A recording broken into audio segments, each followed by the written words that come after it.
Hello friends. पैसा बचाने वाली आदत होती है ना, एक ऐसी आदत होती है, वैसे तो आसानी से किसी को लगती नहीं है। अगर किसी को पैसे बचाने की आदत लग जाए तो ये बहुत फायदेमंद होती है। तो पैसे बचाने की आदत हमें कैसे लगानी है, आज उसी के बारे में हम बात करेंगे। और कल एक सेविंग चैलेंज का वीडियो अपलोड किया है, तो उसमें बहुत सारे कमेंट आए हैं कि दीदी पैसा तो बचता ही नहीं है, सेविंग चैलेंज हम कैसे कंप्लीट करें। तो आज की वीडियो में मैं बताऊंगी कि कोई भी महिला अपने घर में अगर सेविंग चैलेंज चलाना चाहती है तो वो कैसे पूरा कर सकती है इजीली, और कहाँ से बचत कर सकती है, आज उसी के बारे में बात करेंगे। तो चलिए स्टार्ट करते हैं वीडियो को। Hello friends, welcome back to my channel. कैसे हैं आप लोग? आई होप आप बहुत अच्छे होंगे और सेहतमंद होंगे, और आप लगातार मेरी वीडियो के साथ भी बने हुए होंगे।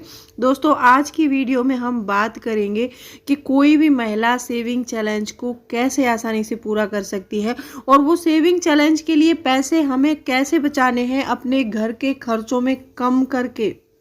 वो पैसा हम घर से ही बचाएंगे और अपने सेविंग चैलेंज को आसानी से कंप्लीट करेंगे। तो वीडियो बहुत इंटरेस्टिंग है, तो वीडियो को कंप्लीट देखना है आपको। वीडियो को स्किप मत करना बीच में, नहीं तो आपको समझ में नहीं आएगा।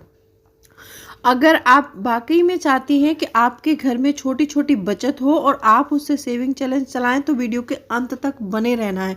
और आपने अभी तक इस चैनल को सब्सक्राइब नहीं किया है तो आपसे एक नम्र निवेदन है, सब्सक्राइब करिए अपने इस चैनल को, और बेल आइकन को भी ज़रूर प्रेस करना ताकि ऐसी इंटरेस्टिंग वीडियो की नोटिफिकेशन आपको मिलते रहे। तो चलिए स्टार्ट करते हैं वीडियो को।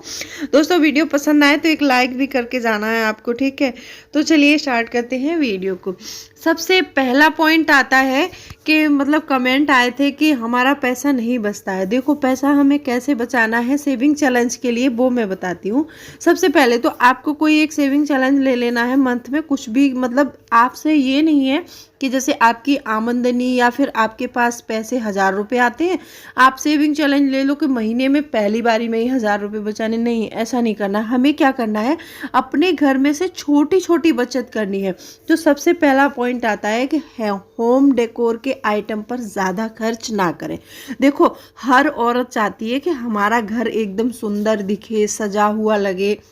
डेकोरेट करने के लिए वो क्या करती हैं, महंगे महंगे आइटम जो है परचेस कर लेती हैं, तो उन पर हमारा बहुत ज़्यादा पैसा खर्च हो जाता है।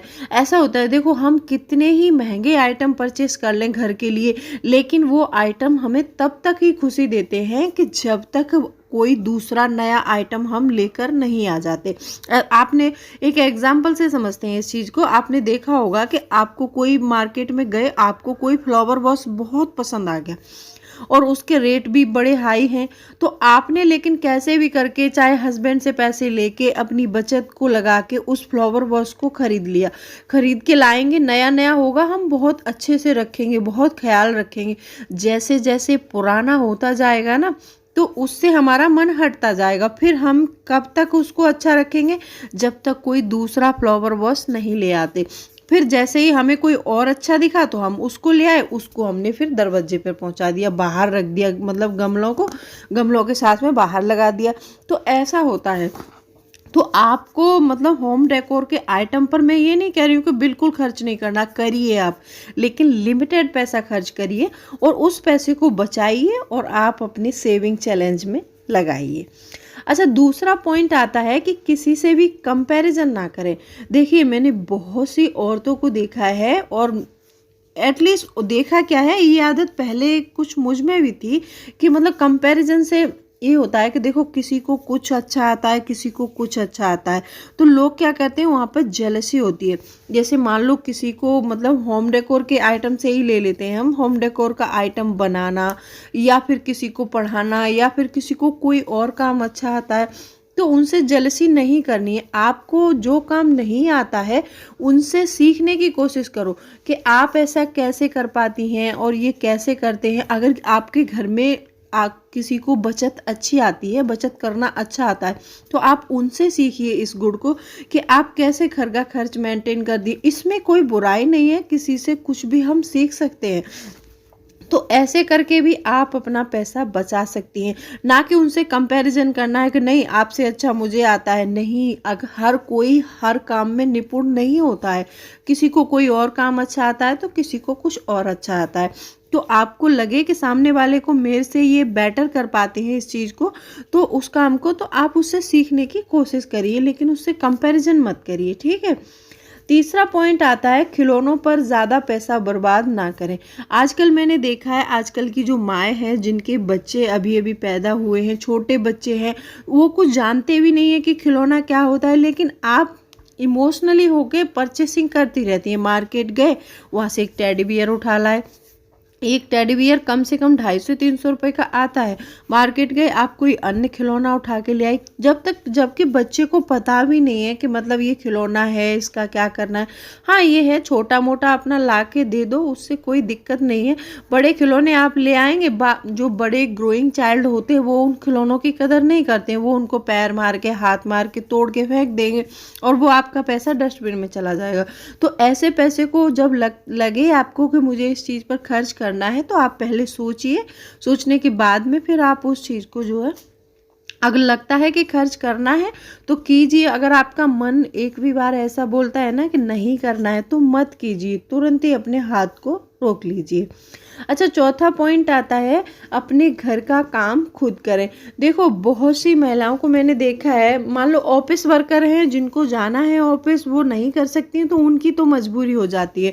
लेकिन बहुत सी महिलाएं ऐसी हैं कि घर में ही बैठी रहेंगी। मैंने काफ़ी महिलाओं को देखा है अपने आसपास में कि सारा दिन घर पर बैठी रहेंगी, लेकिन काम करने के लिए मेड आती है, यहाँ तक कि उनके लिए खाना बनाने के लिए भी मेड आती है उनके घर में। तो ऐसा हमें नहीं करना है, क्योंकि जब हम ऐसा करते हैं ना, तो इसमें बहुत सारा पैसा बर्बाद होता है।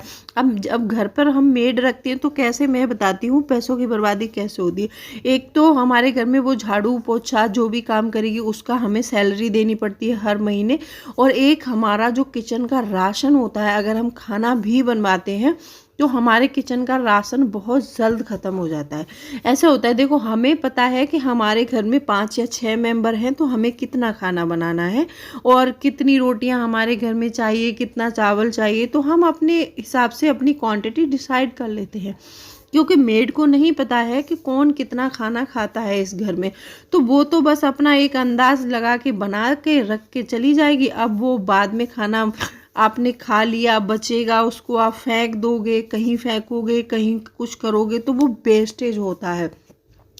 तो फिर ऐसे हमारे खाने का वेस्टेज, अब उसमें कितना वेस्टेज होगा, आटा वेस्टेज होगा, ऑयल वेस्टेज, सब्जी वेस्टेज, दूध वेस्टेज, अगर कोई हमारे घर में दूध का आइटम बन रहा है तो दूध वेस्टेज जाएगा। तो इतने सारे वेस्टेज हो जाते हैं। तो ऐसे वेस्टेज को रोकने के लिए हमारे घर में नहीं रोक पाते अगर हम, तो बचत नहीं हो सकती है। अगर हम ऐसे वेस्टेज को रोकते हैं तो हमारी 2 तरीकों से बचत होगी। एक तो हमारे जो सारा सामान वेस्ट हो रहा है उसमें बचत होगी, और हम पेमेंट भी, अगर मान लो 1 महीने का 2000 भी हम देंगे उनको, आजकल वैसे 2000 में मेड मिलती नहीं है, अगर मैं एक एग्जांपल ले लेती हूँ, 2000 भी देंगे तो साल का 24,000 वो हो गया, और कम से कम हमारा 2-1 हज़ार का तो वो वेस्टेज करेगी, तो वो हो गया। तो कम से कम 50 से 60 हज़ार हम साल में बचा सकते हैं अपना काम खुद करके। अगर हम हाउस वाइफ हैं और घर पर ही रहते हैं, हमें कोई और काम नहीं है, तो हम ऐसा करके पैसा बचा सकते हैं। तो ऐसे हम अपने सेविंग चैलेंज को आसानी से पूरा कर सकते हैं, और जो है अपने पैसे की आरडी कर सकते हैं। 1 साल के बाद इकट्ठा हो जाए तो फिर एफडी कर सकते हैं, नहीं तो हम कहीं अन्य निवेश भी सीख सकते हैं, निवेशों की जानकारी ले सकते हैं, तो हम पैसे को निवेश भी कर सकते हैं, तो हम उस पैसे को बढ़ा सकते हैं। बहुत से लोग बोलते हैं ना कि औरतें निवेश नहीं कर पाती, हम क्यों नहीं कर पाते। मेरे साथ भी बहुत दिनों पहले ऐसा ही होता था, लेकिन अभी धीरे धीरे सीख रही हूँ और आप लोगों को भी बताती हूँ। तो आप लोगों के भी कमेंट आते हैं तो मुझे बहुत खुशी मिलती है। तो आज की वीडियो कैसी लगी कमेंट करके ज़रूर बताएं, और आपके पास भी कोई सजेशन है, आप किस तरह से पैसे बचाती हैं, वो अपने आइडियाज़ मुझे आप कमेंट में शेयर कर सकते हैं। तो ये आपके आइडियाज़ में भी मैं आपके नाम से शेयर करूँगी अगले पॉइंट्सों में। आप भी मुझे अपने पॉइंट बताया करो कि आप किस किस तरह से सेविंग करते हो, तो मुझे भी कुछ नया पता चलेगा। मैं अपना जैसे आपको बताती हूँ, तो आपको भी मेरे साथ डिस्कस करना है कमेंट में अपने आइडियाज़। तो मैं आपके नाम से बताया करूँगी कि ये मतलब किसी दीदी ने मुझे आइडिया दिया है, तो मैं आपके नाम से बताऊंगी अगले सेविंग टिप्स में, ठीक है? तो कमेंट करके ज़रूर बताना। तो चलिए मिलती हूँ अगले वीडियो में, तब तक के लिए bye bye, thanks for watching.